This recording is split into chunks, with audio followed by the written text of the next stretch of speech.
Boa noite, irmãos. Vamos juntos estarmos nessa terça da esperança.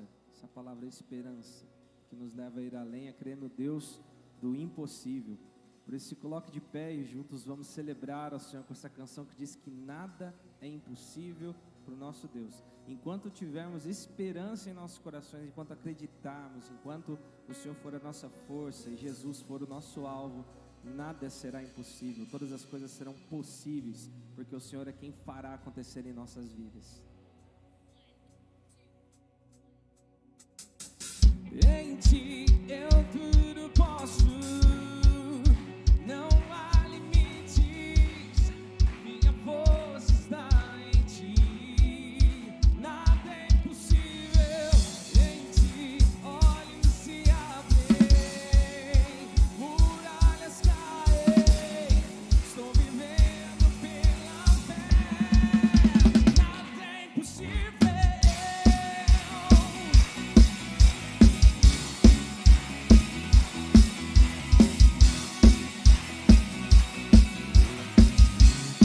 Por vista, mas por Ele eu não vou viver pelo que vejo, eu não vou viver pelo que sinto, porque eu sei que comigo sempre está,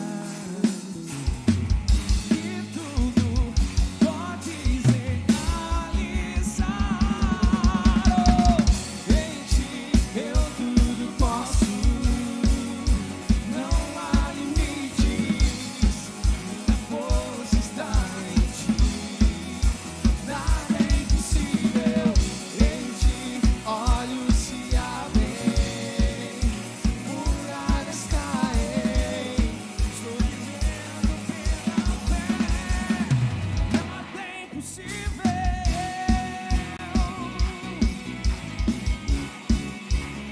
Mais uma vez com fé, que não nos guiamos por vista, mas por Ele. Eu não vou viver pelo que vejo, não. Eu não vou viver pelo que sinto. Eu sei que comigo sempre está. Pode ser realizado. Em Ti eu tudo posso, não há limites, minha força está em Ti, nada é impossível. Em Ti olhos se abrem, muralhas caem, estou vivendo pela fé. Nada é impossível. Separará uma só voz. Nós cremos em Jesus, não nas coisas que se veem, mas em Jesus.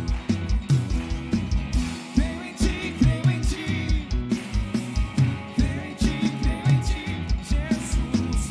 Creio em Ti, creio em Ti, creio em Ti, creio em Ti, Jesus. Creio em Ti, creio em Ti, creio em Ti, creio em Ti, Jesus. Creio em Ti, creio em Ti, creio em Ti, creio em Ti, Jesus. Vou declarar: em Ti eu tudo, não há limites, minha força está em Ti, nada é impossível. Em Ti olhos se abrem, muralhas caem, estou vivendo pela fé, nada é impossível. Creio em Ti, creio em Ti, creio em Ti, creio em Ti, Jesus. Creio em Ti, creio em Ti, creio em Ti, creio em Ti, Jesus.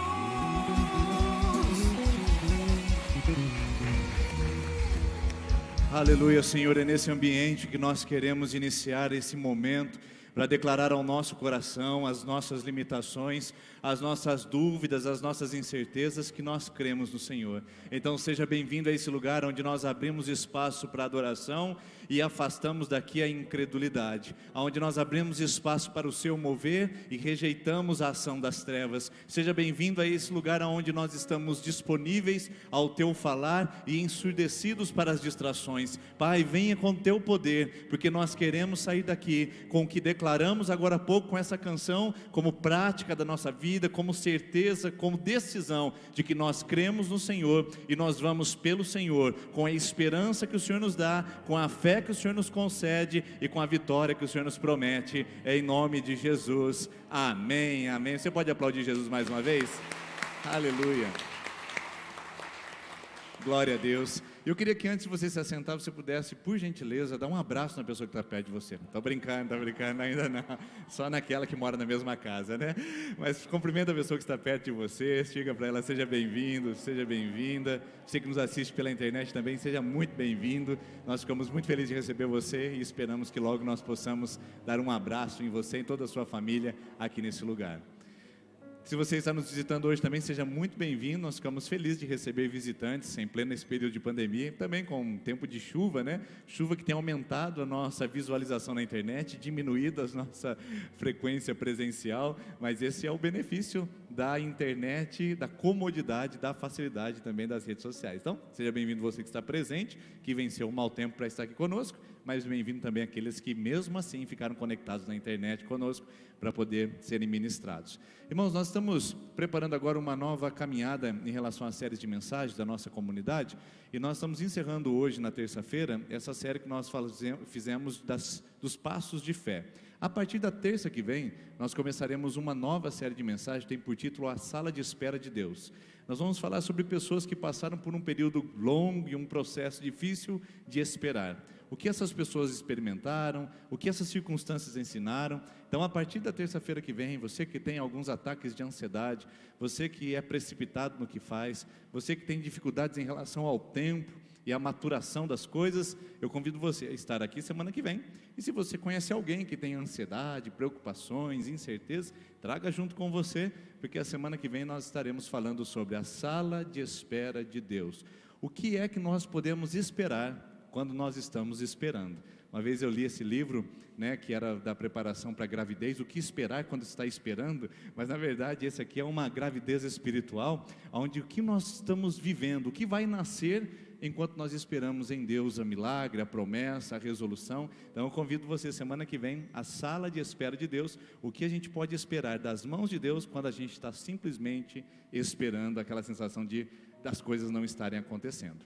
E se você gostou desse tema, eu acho que domingo também vai te interessar, porque nós vamos falar sobre os inimigos do seu coração. Na verdade, os inimigos do nosso coração, não é verdade? Porque é inimigo de todos nós. Nós vamos falar sobre como lidar com os sentimentos que vêm sobre a nossa vida e que são interpretações desse mundo que nós recebemos e que muitas vezes nos deixam numa condição muito miserável. Então, o subtítulo disso é liberte-se dos sentimentos que têm prejudicado a sua vida, que têm escravizado você.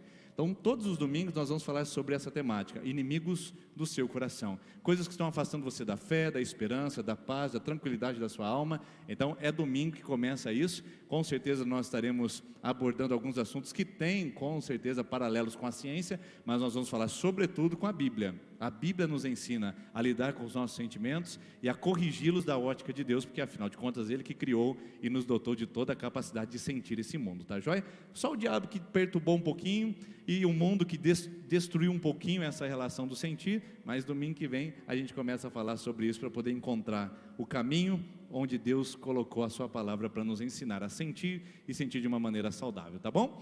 E por falar em sentir, muitas pessoas sentem vontade de dizimar e ofertar, mas sentir vontade não é o mesmo de fazer.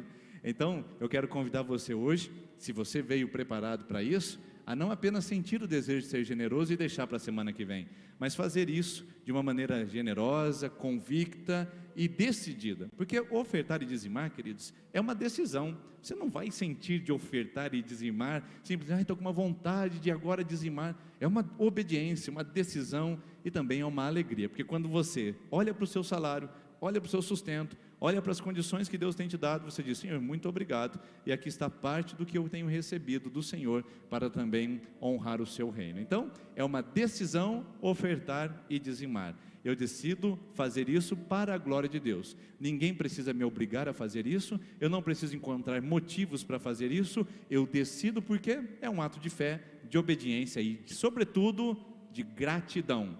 Quem dizima e quem oferta é porque quer expressar a sua gratidão. Isso não se aplica a você que está visitando, porque se você está aqui conosco, você ainda não entendeu o que nós temos falado sobre isso. Mas os membros da nossa igreja sabem o que quer dizer quando nós falamos dizimar e ofertar. Então eu convido você agora, por gentileza, se colocar em pé, e se você é visitante e quiser participar, esse envelope em branco aí é para você fazer isso. Como que a gente faz, pastor? Quando a gente canta essa canção, que é uma canção bastante alegre, e uma canção onde a gente consagra a nossa vida a Deus, você também pode vir aqui à frente, devolver o seu dízimo e a sua oferta. Então vamos fazer isso com fé e com alegria. Enquanto nós cantamos, você pode vir aqui à frente, devolver dízimos e ofertas.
Leão da tribo de Judá que venceu, ao príncipe da paz que reina e governa, a estrela da manhã que ilumina os nossos caminhos, o nosso bom Jesus, o bom pastor, o grande mestre, o nosso Pai, aquele que é, que era e que há de vir, o nosso Jesus, só Ele toda adoração, só Ele todo o nosso coração e essa canção.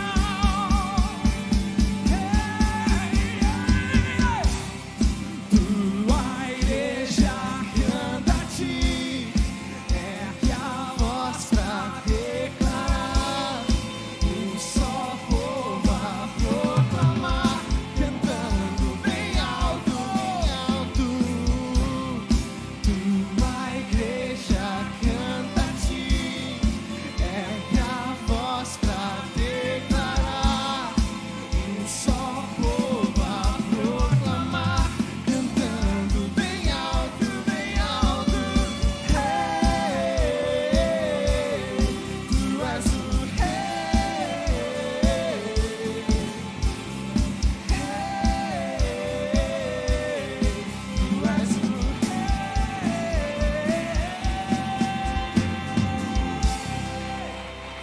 Ele é o Rei. Ah, Jesus. Obrigado, Jesus. O Senhor é o nosso Rei, o Deus que faz milagres. O Senhor é o nosso Pai de amor. O Senhor tem tocado os nossos corações de uma forma tão diferente nesses dias, Pai. O Senhor tem tocado de uma forma singular em nossos corações, Pai. De uma forma às vezes difícil, de uma forma às vezes dolorida por tudo que tem acontecido em nosso meio, Pai, tantas tragédias e dificuldades.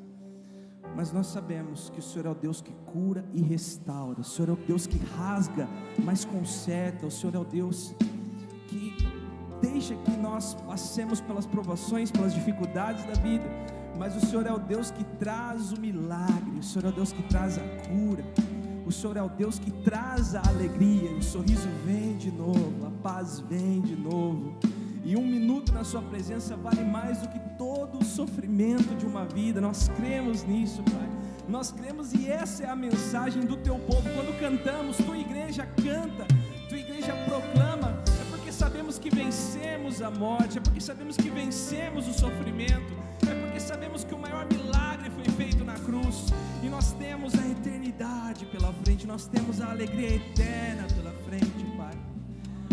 Pai, mas também precisamos dos seus milagres em nossas vidas, precisamos do teu toque diário, Pai. Abre os nossos olhos para esses milagres, esses pequenos milagres que nos fazem ir além, Senhor. Glórias ao teu nome, Jesus.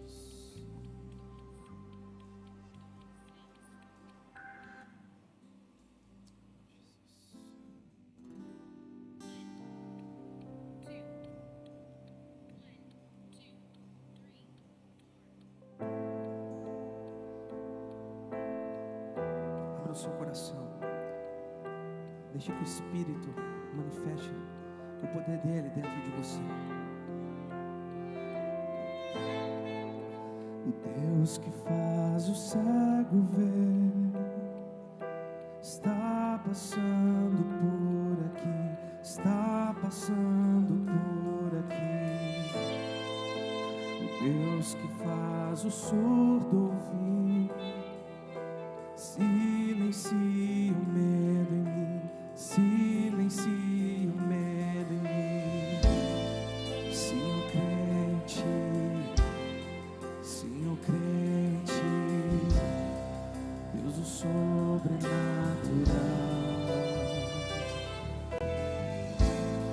Sim, o crente, sim, o crente, Deus o sobrenatural.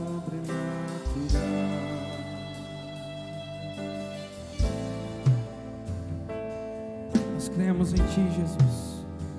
Só cremos no Seu nome, apenas no Seu nome.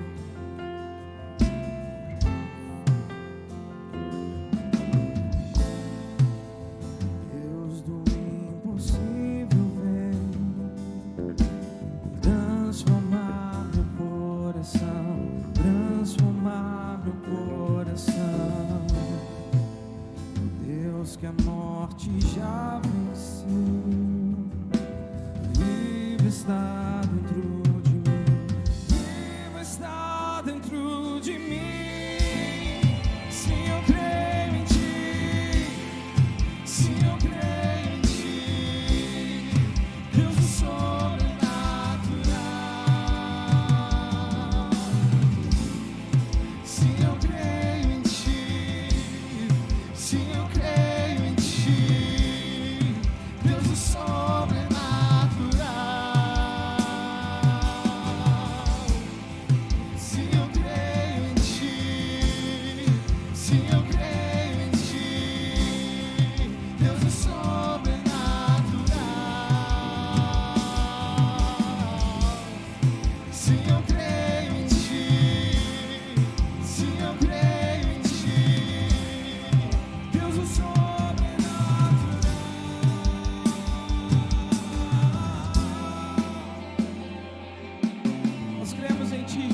Restaura, transforma as nossas vidas.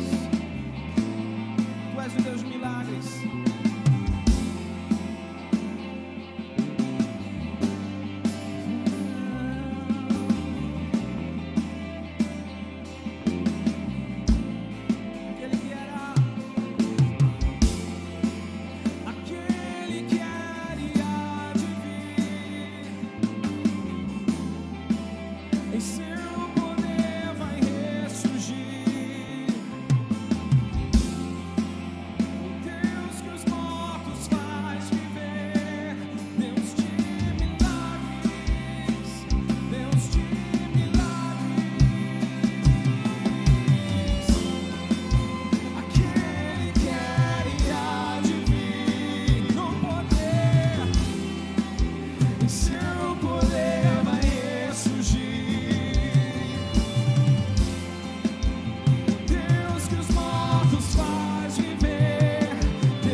Te agradecer, Pai, por todo o sobrenatural que o Senhor tem feito em nossas vidas, Pai. Algo que às vezes passa por natural nas nossas vidas, Pai. Nós não damos crédito ao Teu poder sobrenatural, Pai. É uma vacina que foi feita de uma forma tão rápida, Pai, que já está sendo distribuída, já está sendo aplicada, Pai. Nós louvamos a Ti, Pai, pela Tua graça, pela sabedoria, pela inteligência. Só vem do Senhor essas coisas, só vem de Ti, Pai. Não é o homem, é o Senhor quem provê. Nós esperamos milagres, mas o Senhor está trazendo um milagre. Obrigado por tantos voluntários, por tantas pessoas que têm se doado nesse tempo, Pai. Obrigado por empregos mantidos, obrigado por famílias restauradas. Obrigado pela Tua presença em nossas vidas, mesmo em meio ao caos, mesmo quando não vemos as coisas da forma como queremos, nós presenciamos o sobrenatural de Deus. Ah, Senhor, só veremos coisas maiores quando enxergarmos o que o Senhor já tem feito. Só veremos coisas maiores em nossas vidas quando nos alegrarmos pelos pequenos milagres, pelo sobrenatural do dia a dia. Faz-nos enxergar, Senhor, faz-nos enxergar. Não nos faça um povo dependente de grandes coisas aos olhos humanos, mas um povo dependente do ar que respira dia após dia. Faz-nos essas pessoas que vivem dos milagres diários, Pai, das pequenas coisas, do prazer de comer uma boa comida, de um prazer de uma conversa, de um prazer de termos amigos, irmãos, família. Ah, Deus, que essa palavra esteja enraizada em nossos corações. não nos faça dependentes de coisas que queremos ver, mas daquilo que o Senhor já se revela a cada dia, pois a sua maior revelação foi na cruz do Calvário, e a sua segunda maior revelação será no dia que o Senhor virá, e nós o veremos, e nós o adoraremos, e até lá, nós nos contentamos e nos alegramos com os milagres que o Senhor já tem feito. O Senhor já tem feito, o Senhor não fica parado, o Senhor não fica inerte, o Senhor não fica à mercê das coisas, pois o Senhor tem todo o poder, e nos alegramos com isso, nos alegramos com isso. Se eu creio em Ti, se eu creio em Ti, creia, Deus o sobrenatural, sobrenatural. Se eu creio em Ti, se eu creio em Ti, Deus o sobrenatural. Se você crê nos milagres do dia a dia, aplauda Ele, que Ele faz. Ele faz, Ele faz.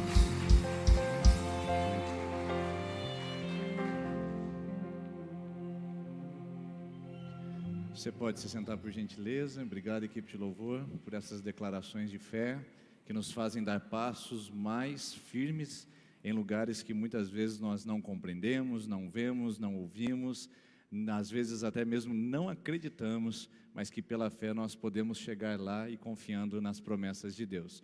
Hoje nós vamos encerrar essa série de conversas que nós tivemos aqui, que acompanhou até mesmo 12 dias que nós tivemos de culto aqui na igreja, de celebração diariamente pelos meses do ano, com esse tema: passos de fé em direção ao indesejável. Passos de fé em direção ao indesejável. Agora eu pergunto para você: você gostaria de ir para um lugar indesejado nesse momento? Bom, vamos lá. Deixa eu colocar isso em termos mais práticos para ficar mais fácil. O que você preferiria? Uma passagem aérea, um voucher, com tudo pago para você ir para a ilha de Bora Bora, lá na Indonésia, Polinésia Francesa, para aqueles lados lá, com tudo pago, ou você gostaria de receber agora uma passagem também com tudo pago para você visitar um assentamento de refugiados na Síria? Tudo pago para você dormir na tenda, comer sopa de manhã, de tarde e de noite. Qual desses dois lugares você estaria disposto a receber agora? Está ali no fundo essa passagem, lógico que é brincadeira, tá bom? Mas estaria ali no fundo aquela passagem, é só você passar e escolher: vou para Bora Bora, nas ilhas paradisíacas, ou vou para o assentamento de refugiados na Síria. Para onde eu iria?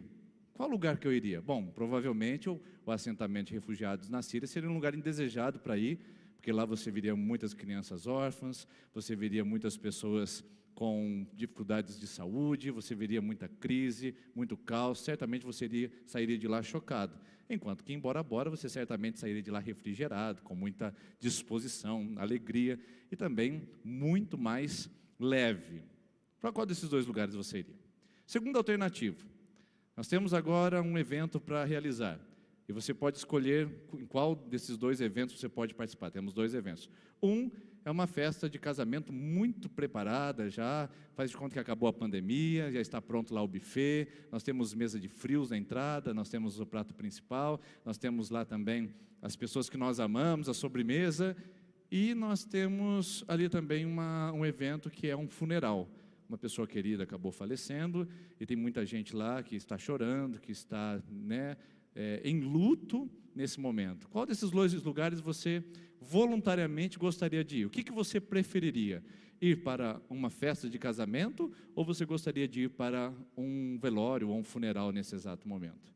Você está vendo que a gente opta pelas coisas mais agradáveis? Só que as desagradáveis também fazem parte do nosso processo de vida, e nós muitas vezes não podemos evitar. Agora a pergunta que eu quero fazer para você é: com qual dessas duas experiências você cresce mais? Indo para Bora Bora ou indo para um assentamento de refugiados na Síria? Com qual dessas duas experiências você amadurece, cresce mais e reflete mais sobre a sua vida? Um casamento de uma pessoa querida ou no funeral de uma pessoa amada? Qual dessas duas? Geralmente são os lugares indesejados que trazem mais crescimento para nós, que nós tiramos as mais ricas lições da nossa vida. Às vezes vocês podem até ouvir pastores ou preletores ou até esses charlatões de internet que usam alguns exemplos. Por exemplo, estava passeando em Bahamas, e lá eu tive a oportunidade de entrar em reflexão, quando eu li aquele mar azul. Não aprendeu nada, na verdade ele está querendo utilizar o argumento de autoridade, baseado em que, olha, eu sou viajado, eu estava passeando ali entre os parques da Europa, lá nos Alpes suíços, e Deus me trouxe uma revelação, entendeu? Gente, está passeando, é refrigério, é alegria, entendeu? A gente não aprende quase nada, a gente sai de lá com muita euforia de ter vivido lugares maravilhosos, mas a gente aprende mesmo em lugares difíceis, em lugares dolorosos, em lugares indesejados. As maiores experiências da minha vida não estão nas viagens apenas com a família, em refrigério, descanso, que isso faz bem e não é contraindicado para ninguém. Eu costumo dizer que viajar é trocar a roupa da alma. É você dar uma lavada na roupa da alma e falar, ai, voltei. Maravilha, isso é bom demais. A questão é que os maiores aprendizados na minha vida, se deu andando entre os ribeirinhos do Rio Paraguai, lá no Pantanal, visitando alguns assentamentos dos bolivianos do outro lado da fronteira, ficando 15 dias na floresta amazônica com uma tribo indígena, participando do ritual e da vida deles naquele lugar, visitando o interior do Senegal e vendo aquelas contradições de vida que nós temos no mundo ocidental e naquele lugar. Tive lições riquíssimas que eu carrego até hoje. Então eu digo, lugares indesejados ou lugares que são de difíceis adaptação, são esses lugares que nós mais somos enriquecidos. Não é por um acaso que a Bíblia diz que é melhor um lugar onde tem funeral do que um lugar que tem festa. É contraditório isso, não é? Deus diz na palavra dele que é melhor um lugar onde tem funeral do que um lugar onde o pessoal está celebrando. Espera aí, Deus faz com que a gente viva em luta a vida toda para a gente ficar melhor? Não é isso. Ele está dizendo que lá você tem mais chance de aprender do que no outro lugar onde você não está refletindo sobre o seu padrão de vida. Eu nunca vi ninguém na festa dizendo assim, eu preciso mudar meu casamento, hein? O camarada está passando, quer uma coxinha, quer um risoles, né? E agora, quer a sobremesa? Olha aqui, bolo de leite ninho. Tem alguém que, hora que passa o bolo de leite ninho, você fala assim, eu preciso dar um jeito na minha saúde, eu preciso melhorar a minha saúde, me viver mais e mais saudavelmente. Alguém pensa nisso na hora que está passando a sobremesa, irmãos? Não. Mas a hora que a gente está diante de uma pessoa querida que foi embora, a gente diz, eu preciso aproveitar melhor a vida, eu preciso cuidar melhor da minha saúde, eu preciso pedir perdão para pessoas queridas. Você percebeu? São os lugares indesejáveis que mais impactam e que mais trazem lições a nós. E não os lugares aprazíveis, agradáveis, e lugares que eu digo que são lugares de paisagem. Agora, essa contradição que eu vejo, eu fico pensando nisso, e às vezes na minha conversa com Deus, eu falo, Deus, me explica mais sobre esse assunto. Porque para mim, aparentemente, existe uma contradição na Bíblia, porque é certo que os lugares não desejados ensinam mais que os desejados e populares. Mas olha só o que o Salmo de número 11, versículo 5 diz, o Senhor prova o justo, mas o ímpio, a quem ama a injustiça, sua alma aborrece. Olha que contradição da nossa maneira de pensar a vida aparece nesse texto. Vê se você consegue desenhar comigo. Primeiro, ele diz que Deus prova o justo. Gente boa, gente caridosa, generosa, gente que não faz mal uma barata. Gente que tem um caráter em alta estima e é visto como uma pessoa de boa índole. Deus fala, eu vou provar você. O cara é um crápula, é uma pessoa das piores espécies no nível de maldade, de vantagismo pessoal, de mentira, de charlatão, de falso. E aí Deus fala, eu aborreço. Peraí, Deus, devia ser diferente esse negócio. O justo, a quem a minha alma ama, eu encho de bênçãos, mas o ímpio, eu provo ele. Eu vou jogar coisas indesejadas sobre a vida dele, eu vou colocar ele em situações críticas, eu vou apertar, vou espremer, vou refinar, para ver se ele aprende uma lição. Mas não é isso que a Bíblia diz, irmãos. A Bíblia fala que Deus pega quem é bom e trabalha no caráter dessa pessoa para tornar melhor ainda. E quem tem o desejo de andar contra ele ou afastado dele, Deus simplesmente diz, é a sua escolha. Então a intenção que eu percebo na Bíblia, isso para mim é altamente contraditório do ponto de vista humano, é, quanto mais eu me aproximo de Deus, mais provas Ele vai trazer para mim.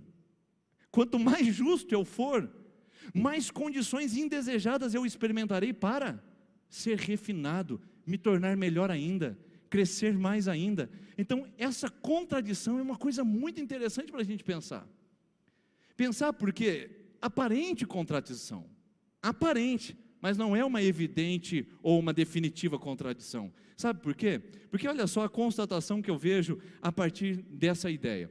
Eu vejo que assim, na escola do mundo, pessoal, é o seguinte: você estuda, eu sou professor, sei como funciona, a gente passa o material do primeiro bimestre, e quando a gente esgotou o material, o que a gente faz? Aplica a prova. Então, na escola do mundo, a gente ensina a lição e aplica a prova, mas Deus inverte também essa relação. Na escola de Deus, Deus aplica a prova e depois ensina a lição. Olha aqui para mim um minutinho, fazendo favor, olha aqui.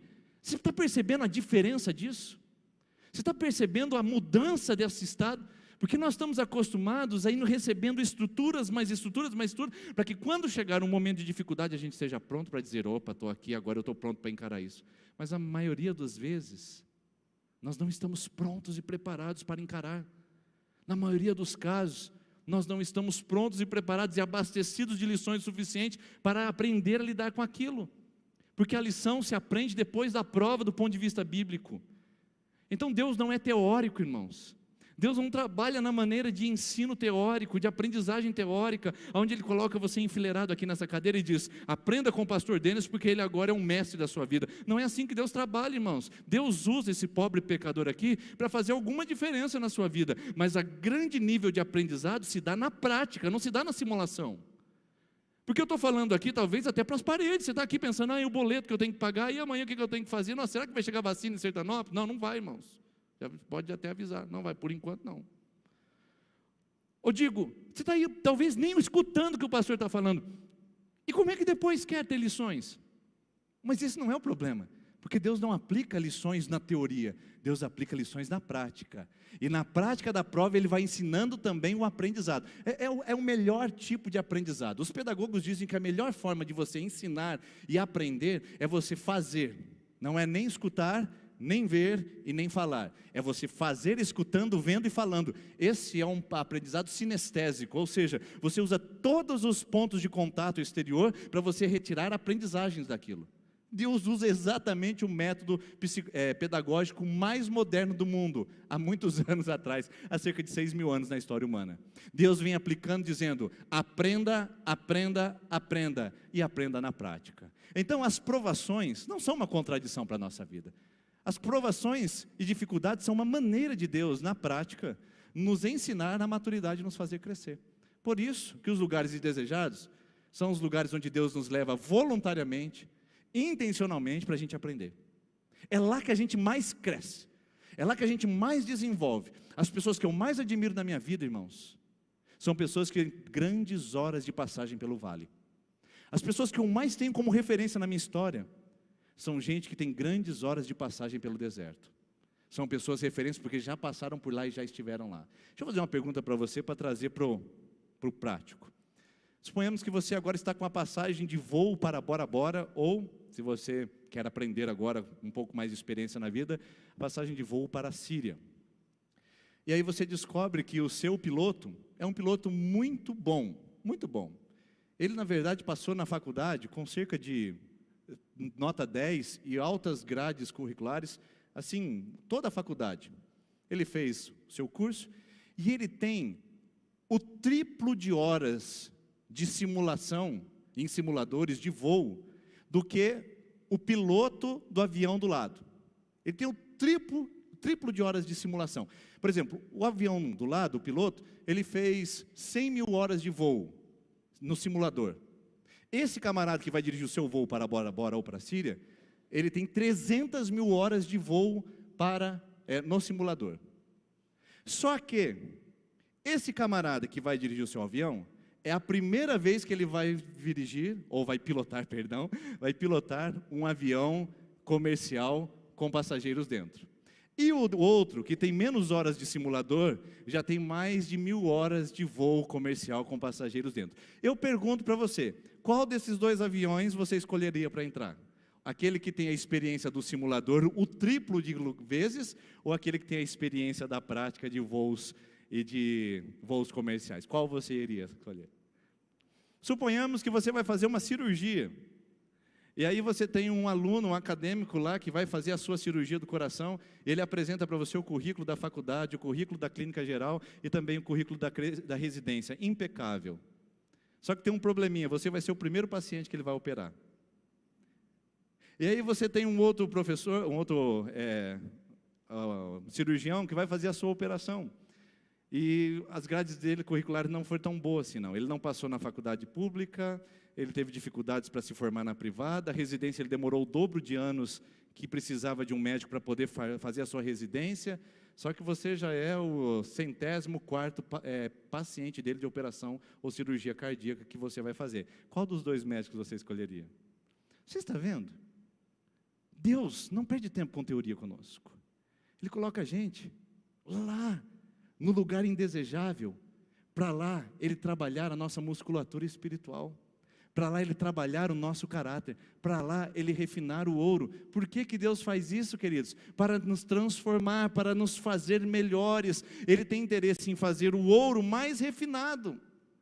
Por isso que se prova o ouro, não se prova a pedra. Suponhamos que eu pego aqui um saco de pedra brita e levo na sua casa e falo, está aqui, ó, presente para você. Pedra brita vindo diretamente aí da pedreira de Sertanópolis. Aí você fala, eu vou levar numa pedraria ou em algum lugar para poder provar se é pedra brita. Você faz isso? Claro que não, gente, pedra brita é pedra brita. Agora, se eu pego um saco de ouro e eu olho para você e falo assim, rapaz, olha, eu quero vender para você esse ouro aqui, eu vou fazer um preço camarada. Você diz, mas será que é ouro mesmo? Antes de você fazer negócio, suponhamos que, né, hoje não dá para dar credibilidade se o cara é pastor. Eu ia falar assim, é pastor, pode fazer negócio. Cuidado, né? Tem algumas ressalvas por aí. Aí você entrega o ouro e fala assim, ó, não, eu vou testar, eu vou provar. Por quê? Porque é metal nobre, a nobreza precisa ser provada, a nobreza precisa ser testada. O que é de qualidade precisa ter um atestado de qualidade sobre aquilo. E é o que Deus faz na nossa vida, irmãos. Se você não permite ser trabalhado, se você não permite ser conduzido a lugares indesejados, como é que você quer melhorar? Como é que você quer que Deus transforme seu coração? Então não há contradição aqui. Deus prova o justo, porque Ele quer dar lições na nossa vida, enquanto nós estamos aprendendo durante a prova. Deus prova o justo, porque é na prática que a gente vai aprender, e não com horas de teoria dentro da igreja, fazendo um curso de teologia, porque eu conheço teólogos que são muito mais imaturos do que gente que tem vivido com Cristo sinceramente. Não é fazendo horas de escola bíblica, porque eu conheço gente que frequentou a escola dominical da igreja a vida toda e tem uma maturidade desse tamanho para lidar com conflitos. Não é fazendo o curso de coaching do super fulano, Pablo Marçal, e você vai se tornar melhor. Entendeu? Fazer cursos podem ajudar, mas é a prática que vai desenvolver o nosso caráter, é a vida que vai cobrar de nós os aprendizados, é ali que nós desenvolvemos a vida com Deus. Então, você pode ter horas e horas dessa cadeira, horas e horas de IPI em Sertanópolis, mas eu pergunto, você já foi no lugar indesejado? Já permitiu Deus trabalhar você naquele lugar, ou você só reclamou? Ou você esteve lá dizendo, eu não quero estar aqui? Foi no funeral e disse, eu não quero estar nesse funeral aqui. Irmãos, se nós na vida temos lugares desejados e indesejados, e isso faz parte da nossa existência, na vida espiritual eu preciso estar tão pronto como receber as bênçãos de Deus, como também experimentar suas provas. Porque Deus não fará nada para me atingir e me prejudicar. Pelo contrário, a palavra de Deus diz que Ele faz todas as coisas cooperarem. Sabe o que é cooperar, irmãos? Não é o Sicredi, gente que coopera, cresce. É diferente. O cooperar de Deus é o seguinte, Ele pega isso que é ruim e faz operar em você. Você entendeu?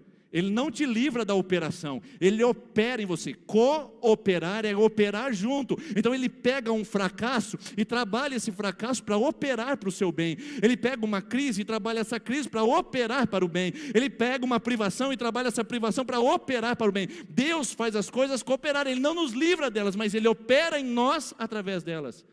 Está vendo como a Bíblia é simples? Basta a gente se abrir para interpretá-la e entendê-la. Não cresceremos enquanto não dermos passos em direção a lugares indesejáveis. Eu sei que você não quer estar lá, eu sei que você não quer estar vivendo o que você está vivendo, eu sei que você não quer passar por luta, privação, enfermidade, qualquer tipo de limitação da vida. Ninguém quer, irmãos. Mas quem passou por lá com o coração aberto, saiu de lá muito melhor do que havia entrado. Essa é a grande lição. A grande lição é que Deus faz com que a gente seja refinado e trabalhado e melhorado através das provações, e isso deveria ser um motivo não de lamentação, deveria ser um motivo de alegria. Irmãos, tem um motivo de grande alegria quando você passar pela privação. Tem um motivo de alegria, dá glória a Deus quando faltar dinheiro, dá glória a Deus quando você enfrentar uma enfermidade, dá glória a Deus quando as lutas chegarem, dá glória a Deus quando o marido ofender, dá glória a Deus, porque quando você passar por provação, é porque você está melhorando. Você não deu não glória, né? Eu sei que é difícil. É difícil obedecer a Bíblia, irmãos. Por isso que são poucos que leem essa passagem e podem dizer: Senhor, muito obrigado pelas provações, porque as provações da minha fé produzem em mim um melhor crente, um melhor marido, uma melhor pessoa, um melhor pai, um melhor cidadão do céu. Olha o que a Bíblia diz em Tiago 1:2: tenham motivo de grande alegria passarem por várias provações. Se alegra, estou crescendo, estou recebendo enrijecimento muscular e espiritual, eu estou recebendo anticorpos para enfrentar um mundo cada vez mais pandêmico para a alma, eu estou recebendo forças para a caminhada. Eu sei que não é fácil falar sobre isso, eu sei que você veio aqui para ouvir uma palavra de vitória, mas eu queria dizer para você que hoje Deus quer te derrotar seu orgulho, sua vaidade, sua vontade própria, sua presunção. Irmãos, culto da derrota, que bênção, não, glória a Deus aí, glória a Deus, eu sou derrotado. Não, irmãos, vocês não estão ajudando hoje. Culto da derrota, vem, irmãos, dá o dízimo na igreja, a oferta, porque Deus vai derrotar a sua vida. Não atrai, mas é o que a Bíblia fala, que eu só cresço quando Deus me derrota, porque enquanto eu venço minha batalha com Deus, eu só perco, eu só fico infantil, eu só fico mimado, eu só fico birrento, e eu fico atrofiado na minha vida espiritual. Tenho motivos de grande alegria, irmãos, quando você passar por algum tipo de provação, porque é na provação que Deus alimenta você, cresce você, aumenta você, aumenta o seu tamanho. Nós falamos aqui, não tem como Deus nos aumentar por fora, irmão, se Deus não nos aumentar por dentro, a gente não consegue aguentar. Agora, olha que interessante, vamos fazer assim uma visualização rápida e passageira da Bíblia. Quantas pessoas você acha que Deus, antes de dar uma grande promessa, deu a elas uma grande provação? Eu perderia aqui, irmãos, o resto do ano para falar sobre isso. Vamos falar algumas mais estratégicas? Antes de Moisés ser o líder de Israel, Deus mandou ele para o deserto durante 40 anos, do palácio ao deserto. Olha só o nível, do palácio para o deserto. Antes de ser líder, vai para o deserto. Vamos pensar mais outro? Davi. Deus ungiu Davi e falou: você vai o novo rei de Israel. Beleza, estou dentro, Senhor. Ser rei é a coisa mais fácil que tem. Tem contraindicação ser rei? Não, é ser rei. Só que daí é 15 anos de deserto, fugindo de Saul até ele conseguir herdar o trono de fato e de direito. 15 anos de deserto. Ele saberia que seria rei, mas ele passa 15 anos de deserto. Jesus não precisava ser provado, irmãos. Jesus é Jesus. Por que ele foi para a provação? Para mostrar no exemplo que quando Deus quer fazer algo em nós, Ele também testa a nossa fé. Jesus não foi testado, Jesus era Deus. Jesus apenas foi cumprir o exemplo de que uma vida que vai receber uma promessa de Deus, precisa passar por um processo de entrega e de aprendizado. Quanto tempo Jesus precisou ficar no deserto sem comer? 40 dias.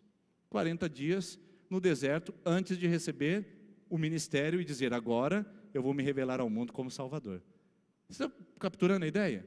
Não é só isso não. Talvez o exemplo mais interessante que tem aqui para a gente encerrar nossa conversa à noite, é o exemplo do povo de Israel. Deus disse para eles: eu tenho a terra de Canaã para vocês, mas antes disso a gente precisa dar uma voltinha por aí. Esse é difícil, irmãos. Por isso que eu estou muito empolgado para a partir da semana que vem a gente falar sobre a sala de espera de Deus. Porque Deus fala assim para você: eu tenho uma vida abençoada para você, mas antes você precisa pegar na minha mão, a gente vai dar uma voltinha por aí. É que nem o seu filho, acabou de comer e almoçar. Aí ele fala: pai, depois do almoço a gente pode comer açaí? Você fala: claro que pode, filho. Aí ele come e tal, e senta lá com a barriga daquele tamanho. O pai, vamos comer açaí. Você sabe que vai fazer mal. Então você fala assim: nós vamos comer açaí, mas vamos dar uma voltinha primeiro. Aí você dá uma volta. Ô pai, está demorando, pai. Não, calma aí. Tá. Aquela impaciência, né? Deus fala, eu tenho a bênção para te dar, mas antes a gente precisa dar uma voltinha por aí. A gente precisa desenvolver você para receber o que você pode receber. Porque caso contrário, isso vai fazer má digestão para você. Vai te dar uma indigestão, vai te fazer passar mal. Se você não der uma passeadinha comigo para fortalecer sua musculatura espiritual, você não será capaz de receber o que eu tenho para te dar. Então Deus passeia com a gente. E Deus passeou com o povo de Israel. A Canaã está pronta e preparada. Aí Deus fala, vamos dar uma voltinha? E eles dão uma voltinha de 40 anos. 40 anos de voltinha no deserto. Não é uma voltinha paradisíaca no meio da floresta, clima subtropical, não. Nós estamos falando de deserto. 40 anos, não 40 horas nem 40 dias, 40 anos andando pelo deserto. E aí, depois que eles passaram por essa prova, eles vão registrar o que eles viveram no deserto. E o próprio Moisés, que passou por isso pelo deserto com eles, é o responsável por registrar. E ele começa a registrar em Deuteronômio capítulo 8, quais foram as experiências de deserto para o povo de Israel crescer. Eles queriam ir para o deserto, irmãos? Não, era indesejado, eles queriam ir para Canaã, mas se entrar em Canaã, eles não estariam prontos ou preparados, como não estavam antes e precisaram andar relativamente bem ali dentro daquele deserto. Olha só o que Deuteronômio capítulo 8 mostra a respeito de lugares indesejados, onde Deus trabalha e robustece a nossa fé. Olha só, a primeira lição que eu aprendo é que a aprovação é um lugar indesejável, mas é um lugar memorável. Memorável.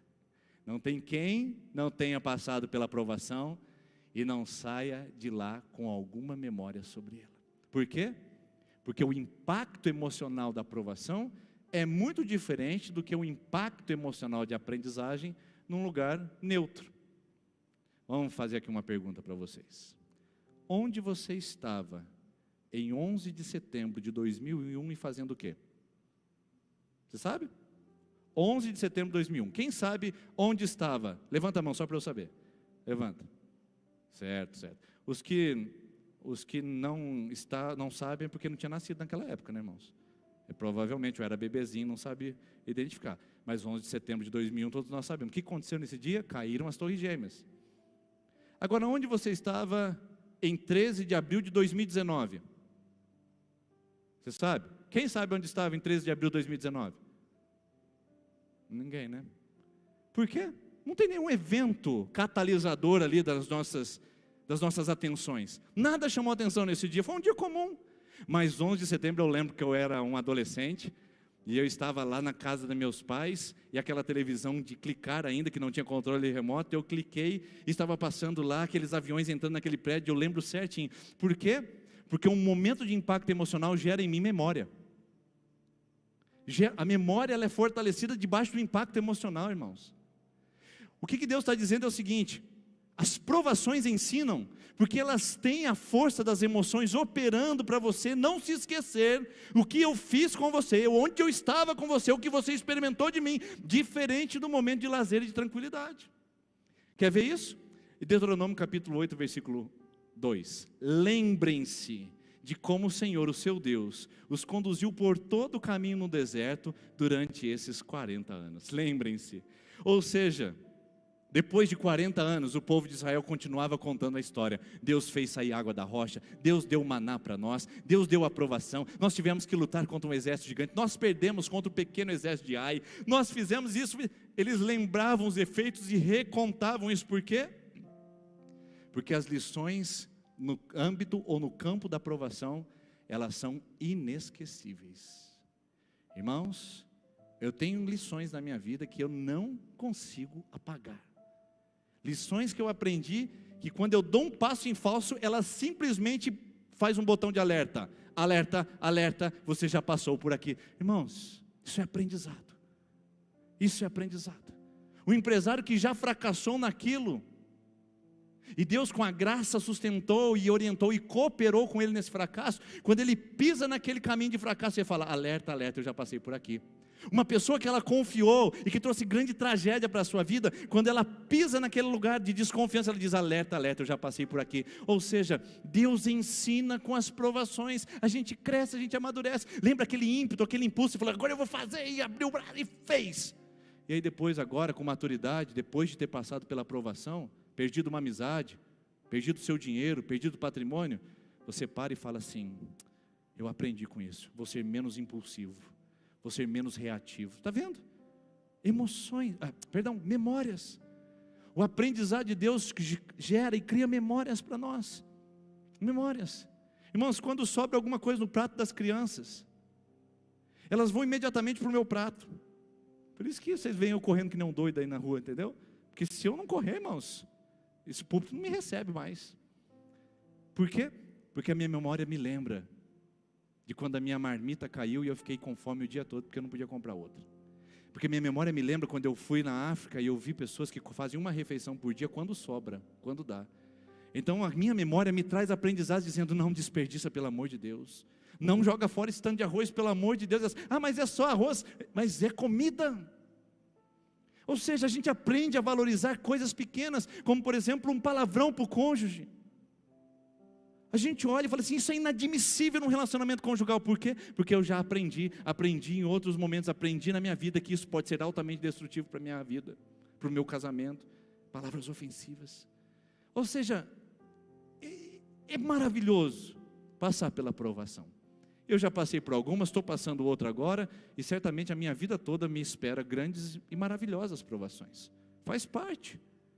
O que eu não posso é entrar nela rebelde e sair dela amargo. Quem entra na provação rebelde e sai dela amargo não cresce. Mas quem entra na provação submisso e rendido, sai dela fortalecido e abençoado. Pode ter certeza disso e anotar se você quiser. Segunda lição que eu aprendo nesse Deuteronômio 8. Provação é um lugar indesejável, mas revelador. Irmãos, está acabando meu tempo, vou passar rápido aqui. Olha o que a provação faz. Eu conduzi vocês nesse deserto para humilhá-los, pô-los à prova, a fim de conhecer as suas intenções, se iriam obedecer aos seus mandamentos ou não. Aqui tem uma pegadinha, irmãos. Você acha que Deus levou eles no deserto para saber se o povo iria obedecer a ele, sim ou não?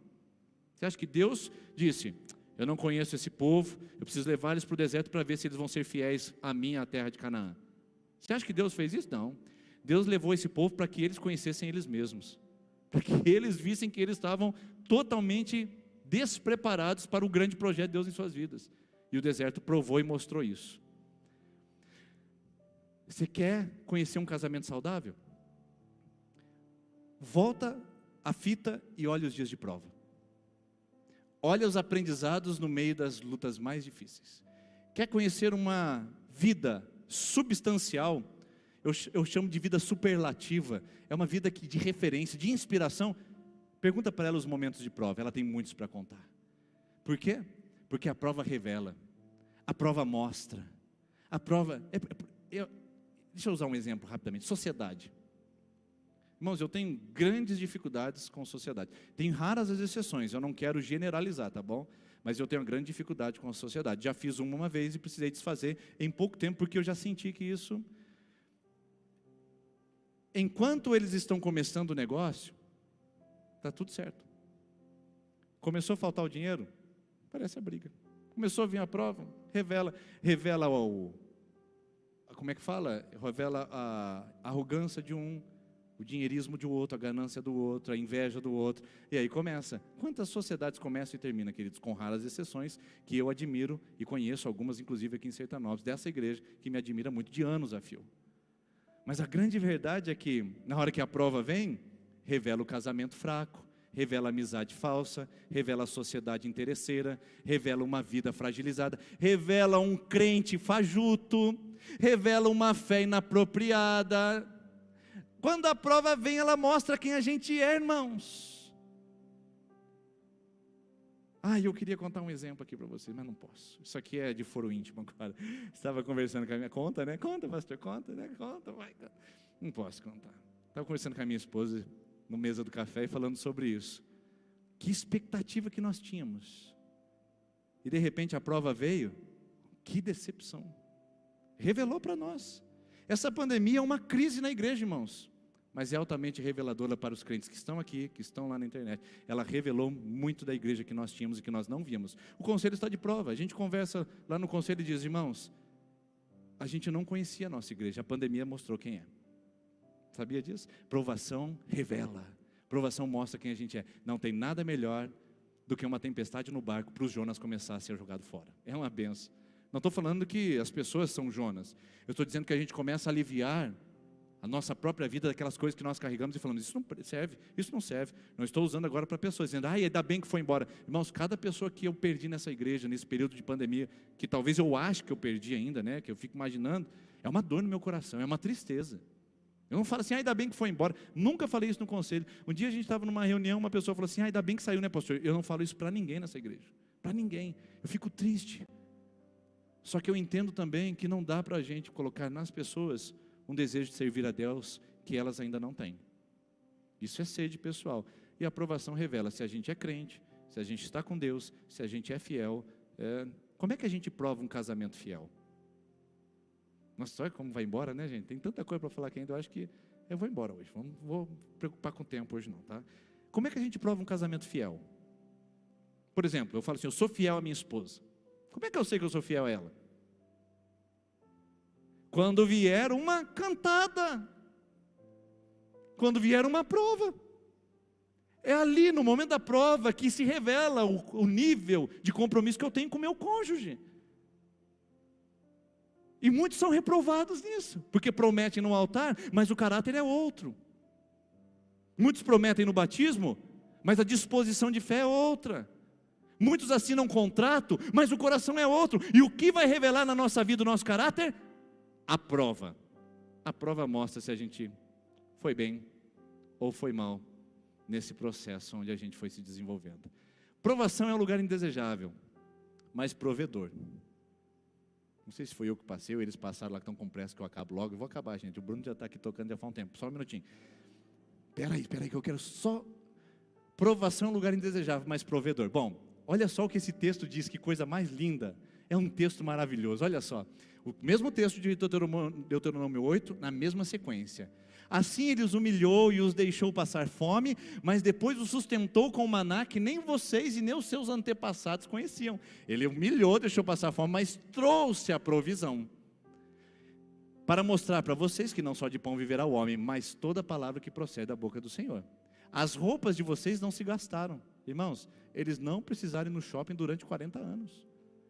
Seus pés não incharam durante esses 40 anos. Outro texto diz que as sandálias não se desgastaram. A arezo, a outras coisas iam falir, irmãos. 40 anos sem vender, você já pensou? O povo de Israel não era um cliente potencial. Sabe por quê? Porque eles estavam na provação, mas não estavam sem o provedor. Vou falar de novo, porque talvez você entenda agora, né? Foi muito rápido, né? Porque eles estavam na provação, mas não estavam sem o provedor.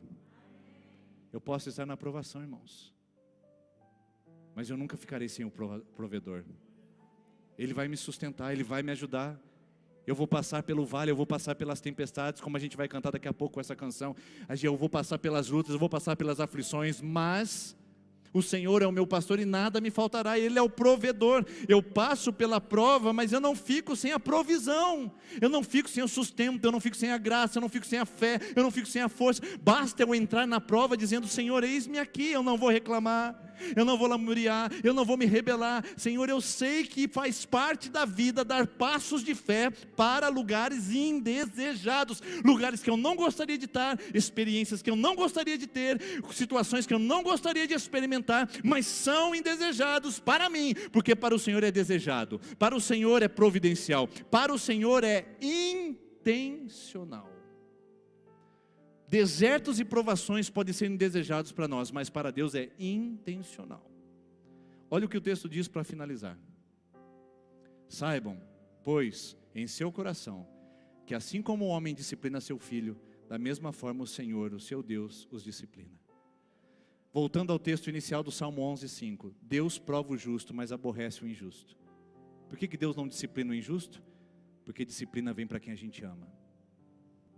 Disciplina vem para quem nós quer um relacionamento conosco. Disciplina vem para quem o coração está realmente voltado.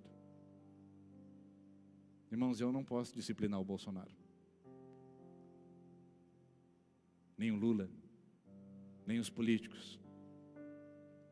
Mas eu posso disciplinar quem eu amo dentro da minha casa. E às vezes eu preciso disciplinar pessoas nessa comunidade porque nós amamos. Sentar de frente a frente, confrontar pecados, situações e dizer, Se eu não me importasse com você, eu deixaria você na porcaria e na tragédia. Mas porque eu me importo com você, eu quero tirar você daí, então eu preciso te disciplinar. Eu preciso tirar algumas coisas importantes para você aprender como você é importante para Deus. Disciplina é amor, irmãos. E Deus só disciplina quem Ele ama. Como um pai disciplina o seu filho, Ele manda a gente para a prova para dizer: tenha alegria, porque eu estou mostrando para vocês mais amor. Quanto mais disciplina, mais amor, mais interesse. Bom, como professor, talvez tem professores aqui que saibam disso. Tem alunos tão indisciplinados na classe, que chega uma hora que você fala: olha, não tem mais o que fazer. Ele não quer. Ele não tem interesse. Se ele não tem interesse, por que eu vou gastar o meu tempo chamando o pai de novo? Se não tem providência. Tentando fazer agora uma incursão emocional, tentando trabalhar na sala invertida. Quem sabe agora ele vai melhorar. Mas tem alunos que nunca vão. E o que você faz? Você renega? Você rejeita? Você não rejeita. Ele deixa de entrar para o ciclo da aprendizagem. Ele começa a se afastar do ciclo de aprendizagem. É isso que acontece conosco. Deus quer ensinar, Deus quer mostrar, e a gente começa a entrar no último banco da fila. A gente começa a se afastar, se afastar, se afastar, até que a gente está longe do ciclo de aprendizagem, do ambiente de aprendizagem. E aí a gente perde a disciplina. Disciplina é uma bênção, irmãos. Ensina a gente muitas coisas, principalmente quando vem de Deus. Equipe de louvor pode vir aqui à frente, que agora a gente vai terminar com essa linda canção que mostra que lugar indesejável, mas é produtivo. Olha só o que a Bíblia diz em Deuteronômio, capítulo 8, sequência, pulando apenas 6 versículos. Olha o que o texto diz. Ele quem? Deus, os conduziu pelo imenso e pavoroso deserto para aquela terra seca e sem água. Olha o lugar que Deus levou o povo amado dele, imenso e pavoroso deserto.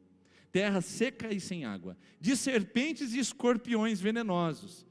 Ele tirou água da rocha para vocês. Ele sustentou no deserto com maná. Os seus antepassados não conheciam, para humilhá-los e prová-los. Olha aí agora o propósito e a produtividade da prova, irmãos. A fim de que tudo fosse bem com vocês. É aqui que eu me apoio. Deixa eu dizer uma coisa para você. Aqui na IPI de Sertanópolis a gente faz culto da derrota. Hoje é um deles. Se derrote. Perca a sua briga com Deus. Permita que Ele trabalhe nas suas provações e suas aflições. Permita que seu coração seja derrotado diante do propósito de Deus para o seu coração. Mas saiba uma coisa, que o propósito de Deus é fazer bem. O propósito de Deus é para fazer com que você seja melhor. Então permita-se, deixe Deus trabalhar. Não crie uma casca de proteção e nenhuma barreira de isolamento. Diga: Deus, eu estou aqui, trabalhe em mim. É a oração do Salmo 139. Sonda-me, Senhor, e me conhece. Vê se há em mim algum caminho mau. Prova os meus pensamentos e guia-me pelos caminhos eternos. Deixa Deus te fazer melhor. Deixa Deus te fazer madura. Deixa Deus te fazer crescido. Deixa Deus te fazer homem de verdade, não do sexo masculino. Deixa Deus te fazer uma mulher de Deus e não uma mulher rixosa. Deixa Deus fazer você de um crente fervoroso e não uma pessoa que tem um nome escrito no hall de membros. Deixa Deus fazer das suas finanças prosperidade e não alguém que está procurando ganância para só adquirir bens pessoais. Deixa Deus fazer algo na sua vida, apesar de você, apesar do seu ambiente, apesar do seu casamento, apesar do seu trabalho, apesar da pandemia, apesar do seu momento pessoal. Deixa Deus trabalhar. É ali que Ele faz a gente melhor. Vamos ficar em pé, irmãos, vamos orar? Senhor, nós vamos agora entregar a nossa vida em oração e em canção, que quando a gente cantar isso, seja uma ministração à nossa alma, porque nós podemos estar no meio do mar, no meio do deserto, no meio do vale, mas a nossa prova não elimina o provedor. O Senhor vai prover para nós, o Senhor vai sustentar-nos no deserto e nos fará sair de lá muito melhor do que entramos. Então, eu tenho certeza que algumas pessoas que me assistem pela internet, outras que estão aqui presentes, entenderam o chamado e vão passar pela prova, dando glória a Deus, como alguém que aprende e quer aprender, como alguém que se desenvolve e quer crescer, como alguém que sabe que está nas mãos do Deus que tem toda a provisão em suas mãos. Nós oramos assim em nome de Jesus. Amém. Você termina.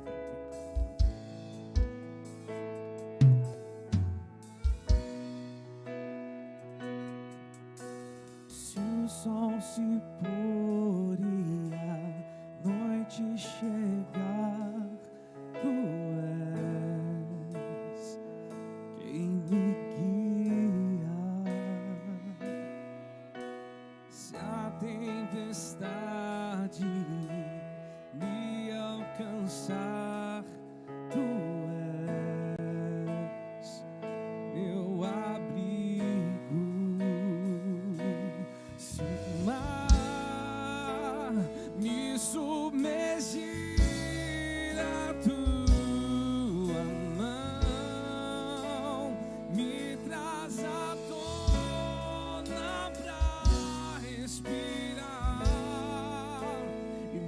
faz andar sobre as águas.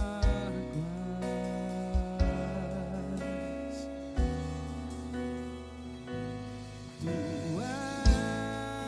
és o Deus da minha salvação. És o meu dono, minha paixão, minha canção e o meu louvor. Vamos declarar: se o sol se pôr, se o sol se pôr e a noite chegar, tu és quem me guia. Se a tempestade me alcançar, tu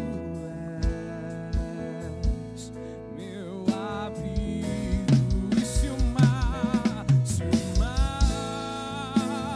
me submergir, a tua mão me traz à tona pra respirar e me faz andar sobre as águas.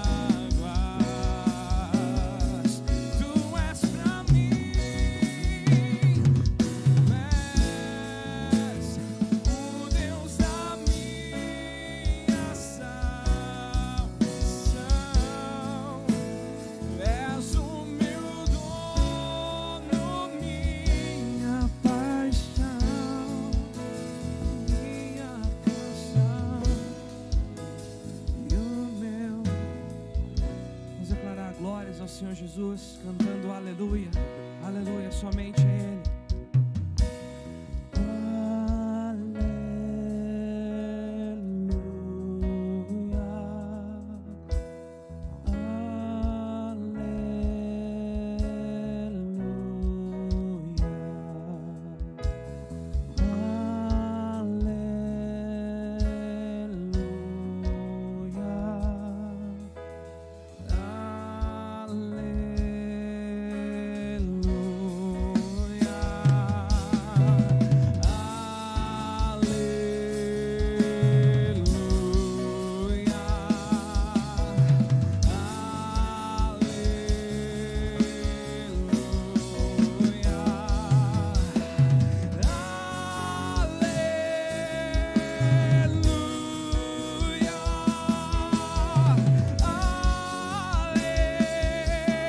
E se o mar vir sobre você, Ele está contigo. Se o mar me submergir, a tua mão me traz à tona pra respirar e me faz andar sobre as águas.